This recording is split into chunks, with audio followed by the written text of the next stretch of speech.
25 থেকে 30 দিনের মধ্যে ছোট বেবিদের এক্সট্রা খাবার দিতে হয়, আর এক্সট্রা খাবার খাওয়ার সাথে সাথে ওরা কিন্তু পি পটি শুরু করে, আর এটাই পারফেক্ট টাইম ওদের পটি ট্রেন করানোর। চলেন আজকে আপনাদের ছোট বেবিদের পটি ট্রেন করানো শিখাই। প্রথমত আমি আমার বাচ্চাদের খাবার দিয়ে নিলাম। এরা ছোট আর ফার্স্ট টাইম খাবে, তো খাবার জিনিসটা খুঁজে পাইতে অনেক কষ্ট হয়, যার কারণে আমি খাবারটা এরকম বর্ডার করে দিয়ে দিছি। এখানে জাস্ট চিকেন আর মিষ্টি মিক্সড করা, আর এভাবে বর্ডার করে খাবার দেওয়া যাতে খাবারটা ওরা মুখে তুলতে পারে, আদারওয়াইজ ওরা তুলতে পারে না, এই জন্য এই টেকনিক অ্যাপ্লাই করা। বর্ডারের খাওয়া শেষে আমি একটু চিকেন স্টক মিক্সড করে দিই যাতে খাবারটা বা নরমটা ঝোলটা ওরা খাইতে পারে, যদিও এখন ওটা অত দরকারি পড়ে না কারণ ওরা মায়ের দুধ খায়, তারপরে একটু করে আমি দিই, শিখাতে তো হবে। দেন একটা একটারে ধরে আমি ডিরেক্ট দিচ্ছি লিটারে। বাচ্চারা খাওয়ার পরই মূলত মেইন পিপটি করে, প্রতিটা ক্যাটে খাওয়ার পরই তারা পিপটি করে।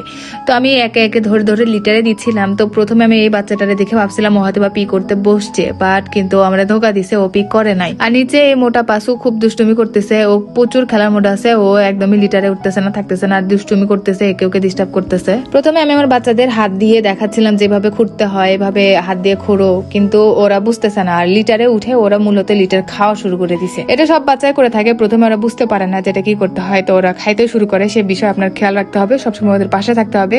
আর লিটার এভাবে খেয়ে ফেললে কিন্তু পেট খারাপ হইতে পারে। তো আমি খেয়াল করতেছিলাম কে মুখে নিচ্ছে, কে মুখ শুকাচ্ছে, তো আমি বারবার একদম নখ দিয়ে বের করে নিচ্ছে, দুই একটা যা মুখে নিচ্ছে আমি সাথে সাথে বের করে দিচ্ছি। ওরা আসলে বুঝতে পারে না, তো প্রথমে লিটারটা খাওয়াই শুরু করে, তো এই বিষয়ে আপনার খেয়াল রাখতে হবে। আমি বারবার ওদের হাত দিয়ে দেখাই দিচ্ছিলাম এভাবে খোরো দেন পি করো, বাট ওরা বুঝতেছিলই না। একটা বুঝলো কিন্তু জাস্ট ঘুরে রাখলো, কিছু লাভ হইলো না। ছোট বাচ্চাদের পটি ট্রেন করতে গেলে মানে ফার্স্ট টাইম কোথায় পি পটি করতে হবে সেটা শিখাতে গেলে কিন্তু অনেক সময় আর ধৈর্যের বিষয়।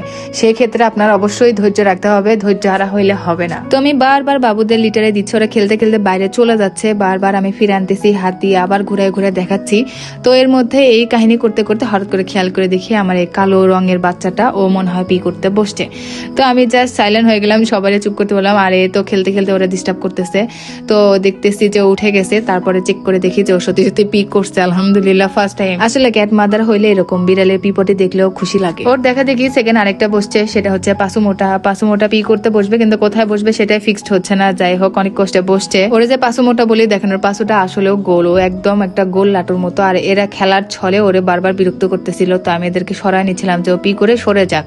তো মনে হচ্ছে পি করে ওখানে বসে পড়ছে, তে আমি চেক করতেছিলাম লেজ তুলে যে লেজ ভিজাইলো কিনা, পাসু ভিজাইলো কিনা। এই জিনিসগুলা খেয়াল রাখতে হয় কারণ ওরা ফার্স্ট টাইম আর ছোট ছোট বাচ্চা, তো সেই ক্ষেত্রে ট্রেন করানো তো এত সহজ না। ট্রেন করানোর ক্ষেত্রে অবশ্যই আপনার ধৈর্য রাখতে হবে। তো এইভাবে আস্তে আস্তে আপনি শিখিয়ে দিতে পারবেন। তো 2-3 দিন করলে এনাফ, ওরা অটোমেটিক্যালি শিখে যাবে। জাস্ট 2-3 দিনের মামলা আপনার এরকম সময় দিতে হবে। এরা মেইনলি খাওয়ার পরে পিপটিটা করে, তো এই টাইমটায় আপনি ফোকাস দিবেন। আর এখানে এরা পিপটি শেষে একদম মোল্লার যুদ্ধ লাগাই দিছে। আজকে ওদের প্রথম দিনের প্রথমবারের ট্রেনিং ছিল, আর এটা হচ্ছে পরের দিনের সকালের রেজাল্ট, অটোমেটিক্যালি শিখে গেছে। এসব ছবির জন্য দুঃখিত।